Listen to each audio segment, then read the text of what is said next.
एक और भी बहुत बड़ा संदेश दिया।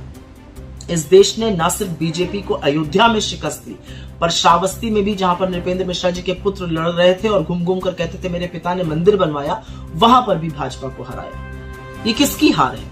ये हार है उन लोगों की जिन्होंने प्रभु राम को एक छोटा सा बनाकर नरेंद्र मोदी को उनकी उंगली थाम दी, जिन लोगों ने गाने बनाए हम राम को लाए हैं। प्रभु राम जो देश ही के नहीं दुनिया के कण कण में बसते हैं, आस्था का प्रतीक है, मर्यादा का प्रतीक है, साहस का प्रतीक है, प्रेम का प्रतीक है, न्याय का प्रतीक है, उन्होंने विराट रूप धारण करके आपको हराया, क्योंकि आपको राम का पुजारी बनना चाहिए था, आप राम के व्यापारी बन गए। और कमाल की बात तो तब है कि जब हिंदू खुद अपने हक के लिए, अपने अधिकारों के लिए जागा, जब उसने महंगाई और बेरोजगारी के खिलाफ वोट डाला, तो बीजेपी की आईटी सेल वाले हिंदुओं को ही कोसने लगे।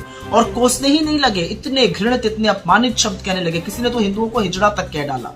हिंदू जाग चुका है, हिंदू समझ चुका है कि धर्म के स्वयंभू ठेकेदारों से ना ये धर्म चलेगा, ना उनके बच्चों का भविष्य चलेगा। हिंदू जान चुका है कि उनके आराध्य का व्यापार करके, भगवान राम का व्यापार करके धर्म के ठेकेदारों को सबक सिखाना पड़ेगा।